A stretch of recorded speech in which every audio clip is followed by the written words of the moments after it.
Hi, in this presentation, Jenny and I will be talking about SQL. We'll be calling it SQL, but you can also pronounce it SQL, so you can choose. We'll be discussing the basics of what SQL is, and then Jenny will take over with some practical code-along questions. What is SQL? SQL stands for Structured Query Language. Let's go through it word by word.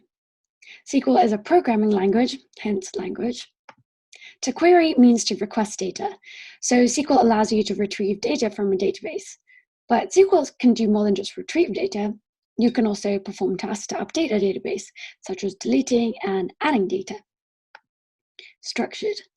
In SQL, you're querying structured data, which is data that is organized in a predefined model, such as tables or key value pairs. Unstructured data does not follow a specific schema, and so can be much harder to search through. Think about trying to find a fact you learned in a 300-page book. SQL manages relational databases. So, what is a relational database? Well, it's a database that uses a relational model. What is a relational model? You might hear the phrase relational model thrown around, so it's pretty important to understand how the relational model applies to a relational database. Here's an example table that we'll get into later.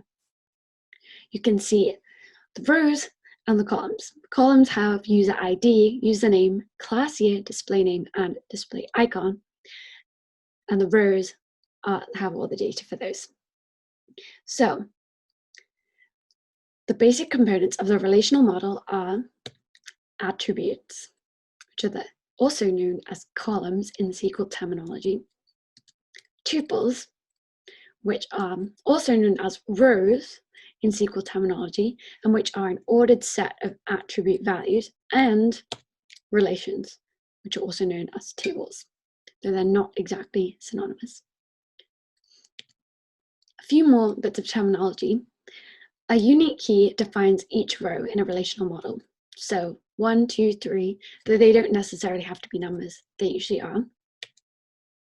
And attribute, an attribute value. There's actually a difference. Attribute refers to a unique column name and the types of values that can be in the column. So for example, class year is the column name, and 4 numbers is probably the type value, unless we get into the year 10,000. Okay, so attribute value is a specific entry at a specific column and row. So why use relational databases? To explain this, let's look at the example. You're making a social media platform for students at your university. You have a bunch of users, and for each user, you need to store various attributes about them. So we have here the user name, the class year, the display name, which might be different, and the display icon, which is like a picture on the side.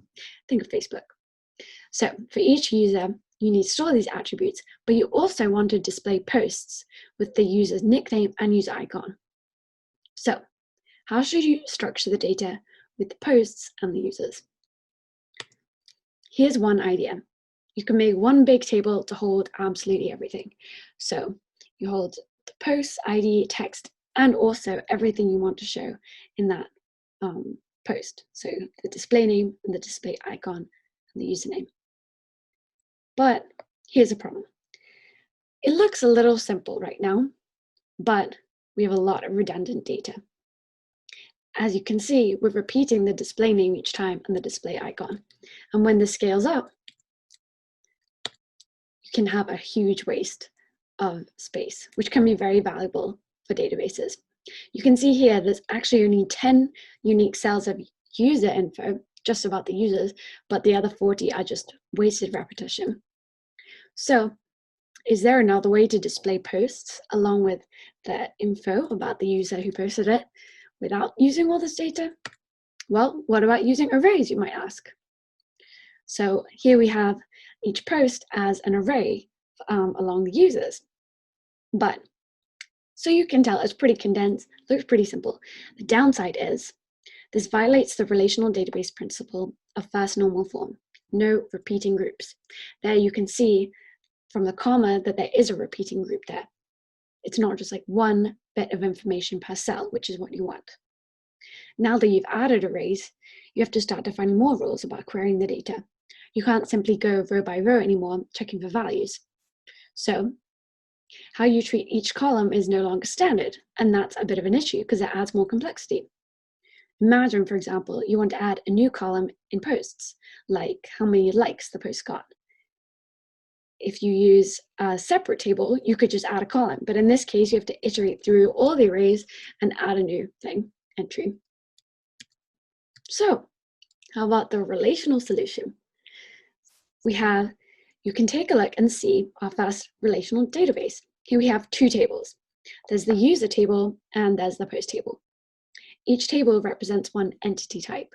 So in this case, the entity types are users or posts. And you can see that from the arrow, there's this relationship between them because the user ID in the post table is referring to the user ID in the users table. And Jenny will get more into explaining that. We get the benefits of standard access because we don't have any arrays and we can just iterate through the rows. And we have scalability. We don't have those crazy number of repeats. So later, when you're working with databases, you might see these complex diagrams with loads of arrows between them. It might seem overwhelming, but the previous examples will show you that having these separate tables is there for good reason and not just to make things more complicated. In fact, it makes them a bit more simple. So there are a few different types of SQL databases that you might see and use in the future.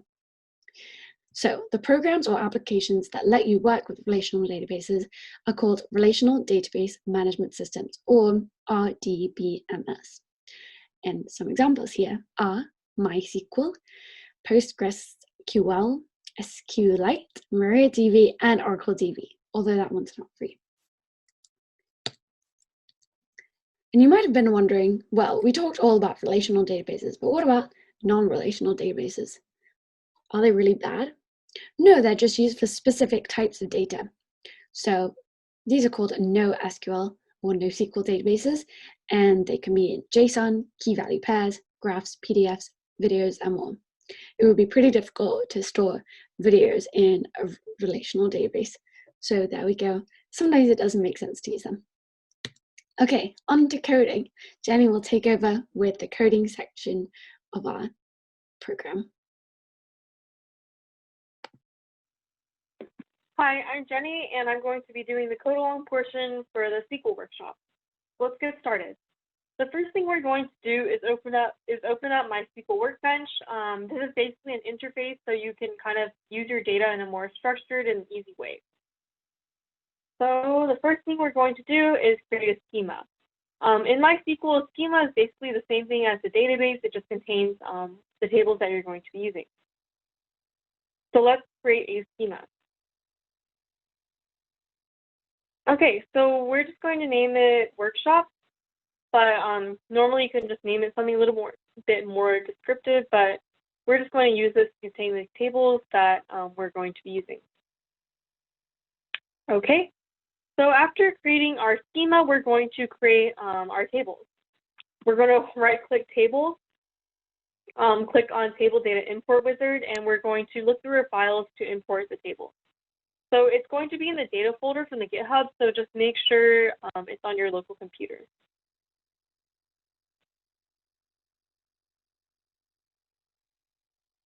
This one takes a while since it's kind of a big table.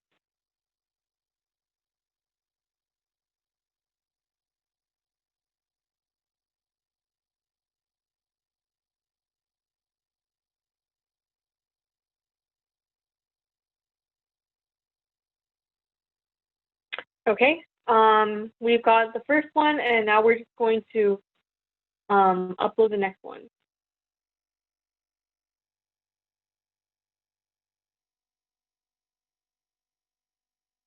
Okay, and the last one.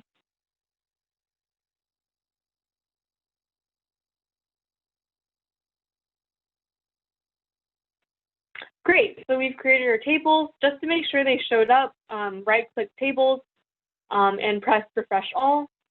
And there should be a drop-down where you can see the different tables that you have. Cool, so let's get started with writing our first statement. So we're going to open up a file. It should be called start. It's also in the GitHub. So we're going to open it. And basically, the way this prolong portion is going to work is I've basically written problems. And we're basically just going to go through problems. And as we go through problems, we'll be introduced to different statements, clauses, functions, and operators that are like really helpful. So we're basically going to learn by doing. So let's get started. The first thing we're going to do is specify the database. So we're using Workshop, so I'm just going to say use Workshop and run it really quick. Okay, that works. So let's get some data to show up. So the first thing we're going to do is try to display all the records from the customers table. So in order to do this, we're going to use the select statement, which returns records from a table. So in order to get all of them, we're going to do select from customers. Okay, let's see what pops up. Yeah, so we've gotten our customers table. There's 3 fields and a lot of records. So we have a general gist of what it looks like. All right, so let's show the customer ID and the customer name columns. So we're also going to use select statement, but instead of the star, we're actually going to put actual column names. So select customer ID and customer name from customers. So let's break this statement down a little bit. So select means that you're getting the records from the table. Customer ID and customer name are the columns that we want, and it's from the customer's table. So let's run it, and we have 2 columns instead of 3 now. So that's a good way to kind of limit what you're showing up in the results table. You can only display certain columns. All right, so now that we know how to do a select statement, let's move on to the next problem, which is find the customer's name. But the customer's name, we want to find the customer's name where their ID equals 4. So we can use a select statement for this, but now we have an extra criteria, which is the ID needs to equal 4. So in order to add this criteria, we can use the where clause. And we can just add this to the back of our select statement. We're going to do select customer name from customers where customer ID equals 4. Okay, so let's see what pops up. So we can see it's Shaggy Rogers. And just to double check, let's include the customer ID as a column.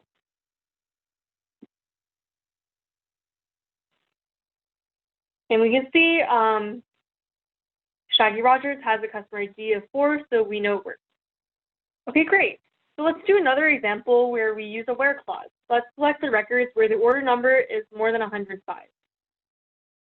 So we're going to select all the fields from customers where the order number is more than 105. Okay.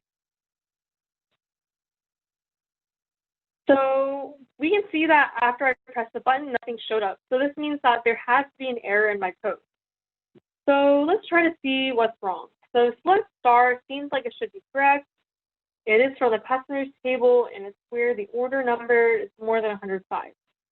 So something has to be wrong with the last line. So I'm going to look at the customers table and see what the column numbers, what the column names are. So we have customer ID, customer name, and order num. So the reason why this didn't work was because I put order number and not just order num. So it was just a small typo. So just make sure you look for typos when you're doing statements like this, because oftentimes they get overlooked.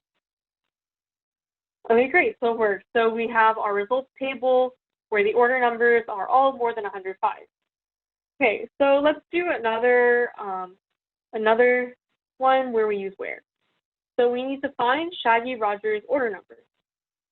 So you could just look at the customer's table, right, and just find its order number. But if the table is really big, you don't really want to search through 1,000 columns or anything. So or 1,000 rows or anything. So we're just going to use the where statement. So we're going to select from, oh, we're actually finding his order number.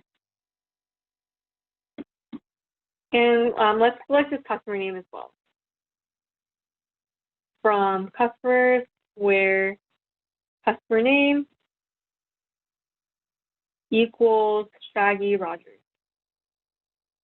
One thing to note when you're using text is that you need to put it inside quotes, but if you're just doing a number, that's not necessary.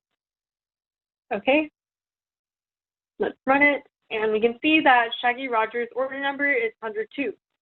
Great, so now that we've gotten our feet wet with SQL statements and the where clause, let's move on to bigger tables. Let's use the caller table now. So the first thing we're going to do is show all the records in the caller table. So just like before, we're going to use a select statement.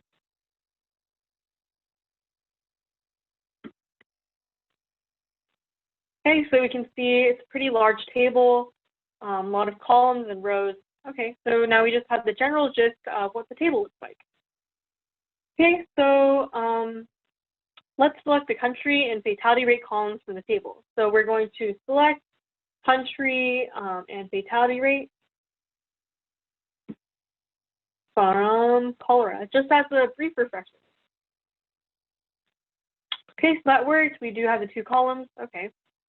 So now let's move on to something a little bit more complicated. So we want to select where the year is 2009 and in the Eastern Mediterranean region.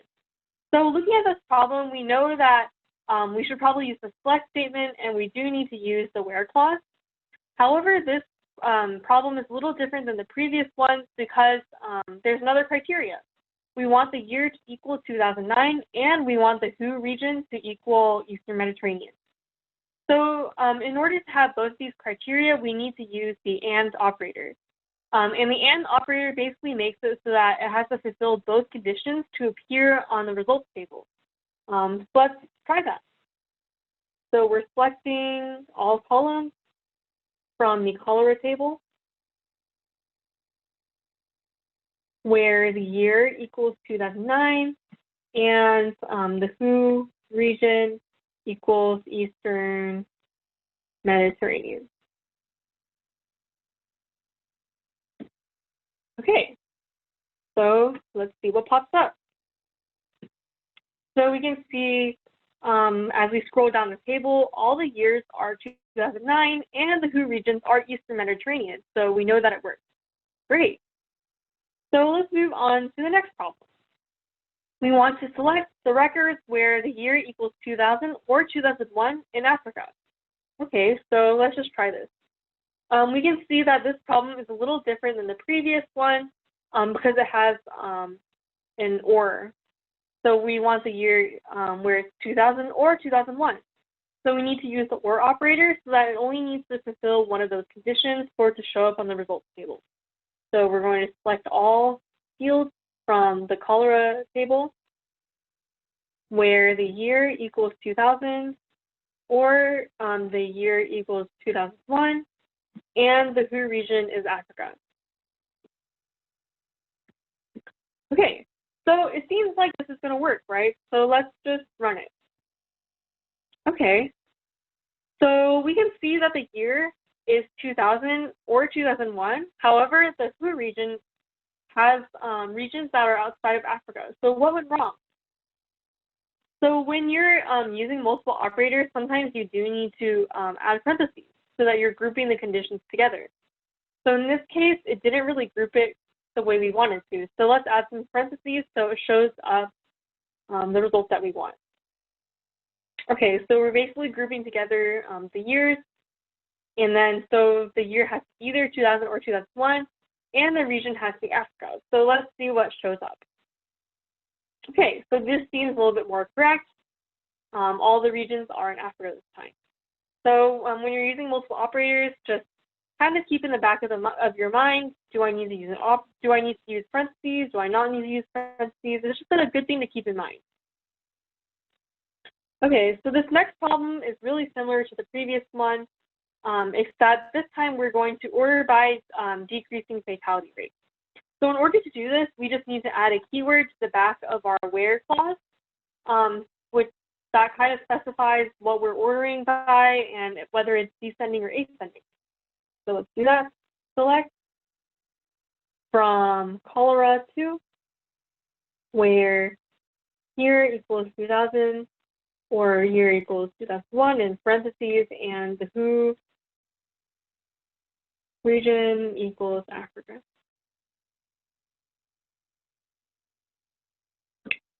And this time we're going to add order by, and we're ordering by the fatality rate, so we need to specify that. And this is descending. Okay, let's run this. And you can see this is a pretty similar table as before, except this time the fatality rate is decreasing. Great. So we know how to use operators now. We know the order by keywords, so let's move on to something else. So now we're going to go over functions. So let's go through the first problem. Find the highest number of reported cases in Africa in 2007.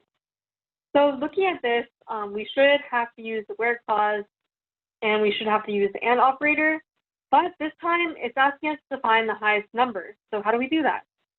Well, we can use the max function. And the max function will basically return the highest value of the column that you specified, assuming that it fulfills the criteria that you set. So we can do select max, and we want to find the highest reported cases, so we're going to do max reported cases. We're going to do this from the cholera table, where the WHO region equals Africa, and the year equals 2007. Okay, so let's run it and see what pops up. So we can see the maximum number of reported cases is pretty big. It's 282,000, 28,269. Okay, so let's move on to another function. So for this problem, we want to find the number of countries with a fatality rate less than 0.5 in 2009. So we're trying to find the number, right? So in this case, we need to use the function called count. And count will basically count the number of records that fulfill the criteria that you set. So the criteria that we're setting is the fatality rate and the year. So this will count the number of countries that fulfill it. So just like max, we're going to do select count. We're counting fatality rate from cholera, where the WHO region equals, oh, we're not doing WHO region. We're just going to do fatality rate is less than 0.5. And the year is 2009. Okay. So we're just going to run this, and it seems that there are 20 countries with a fatality rate less than 0.5 in 2009. Okay. Moving on, we're going to use another function called average. So we're going to find the average fatality rate of countries in 2009. So average works the same way as max and count. It's just finding the average. It's just finding the average record value for whatever you're specifying. So this is going to find the average fatality rate. So select AVG fatality rate from cholera, where the year equals 2009. Let's run this and see where it is. Okay, so this seems like the average fatality rate is 2.5. Okay. And the last function that we're going to be using is sum.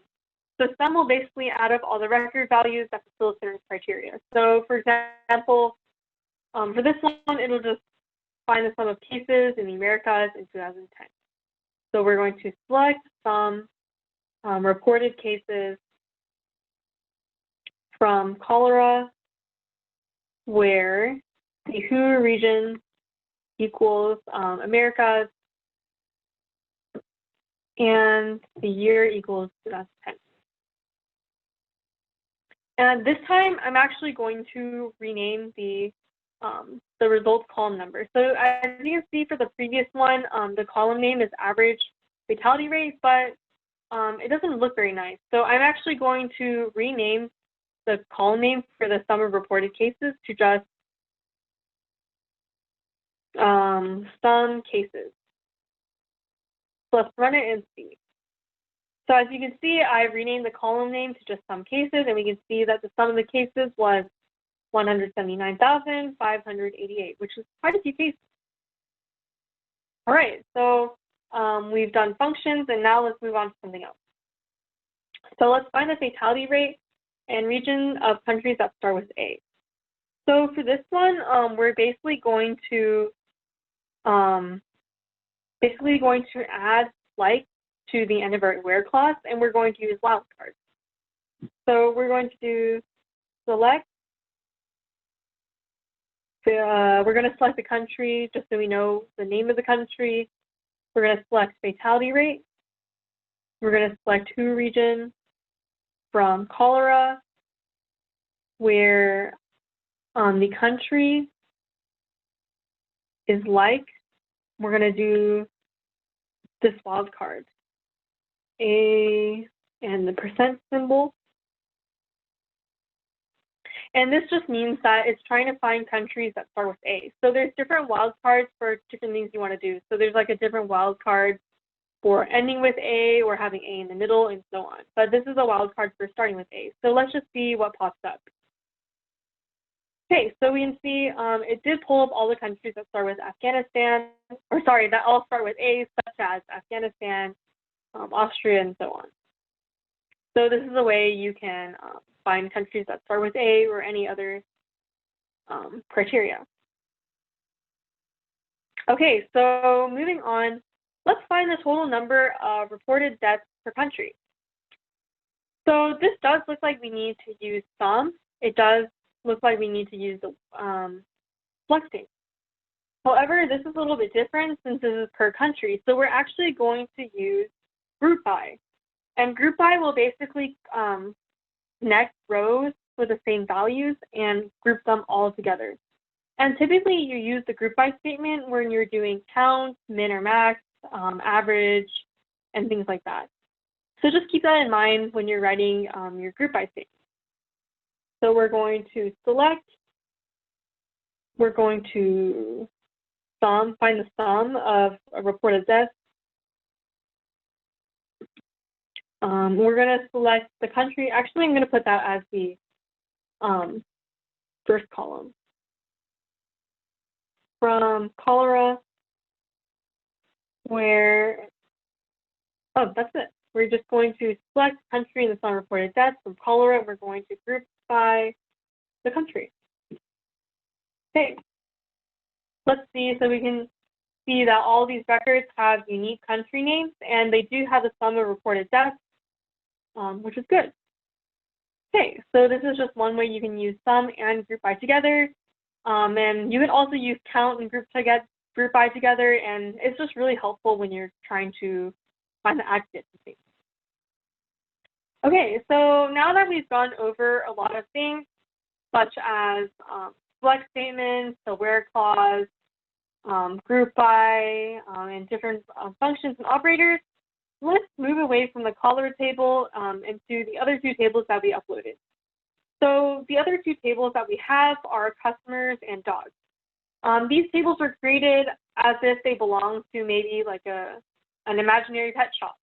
So for example, the pet shop needs to have a customer's table to keep track of who ordered from the store, and it needs to have a dog table to keep track of what dogs they have and what order number the dogs were part of.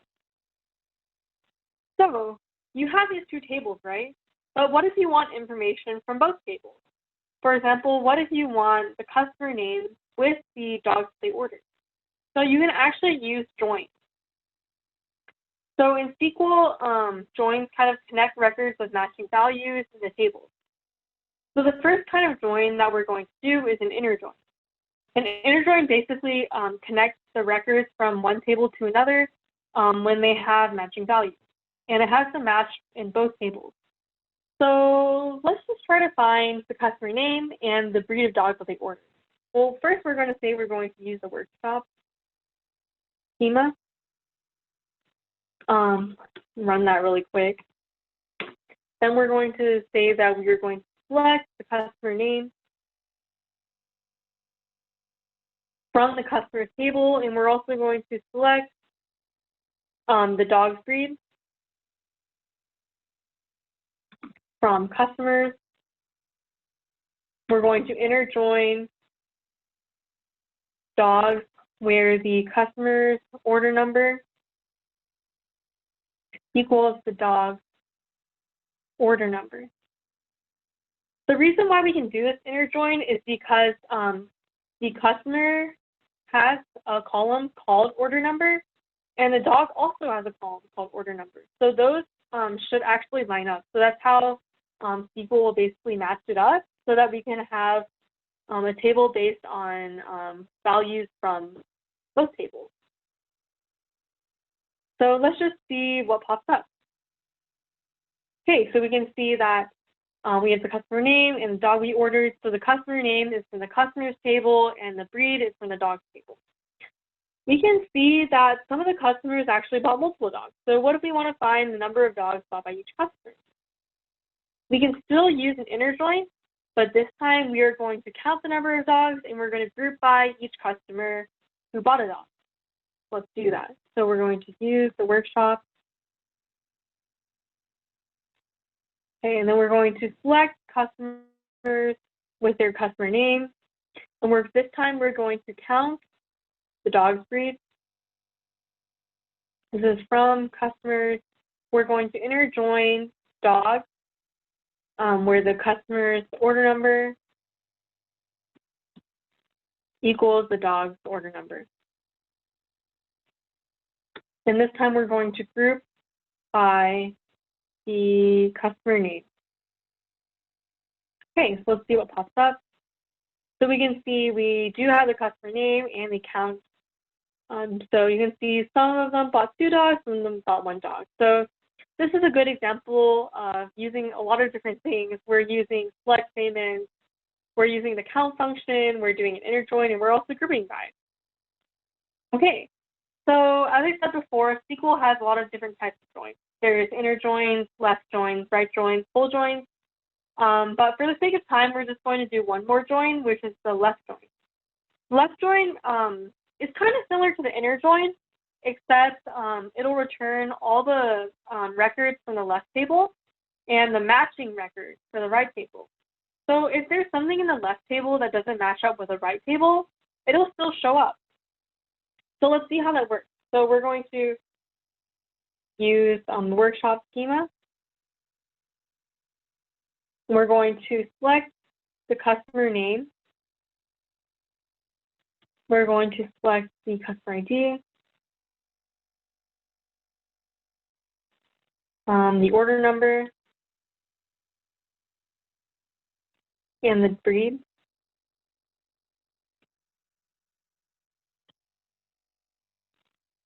So by typing from customers, I'm basically specifying that customers is the left table, which makes dogs the right table.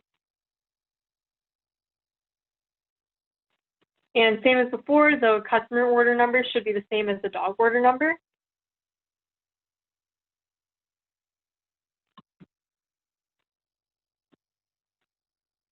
Okay.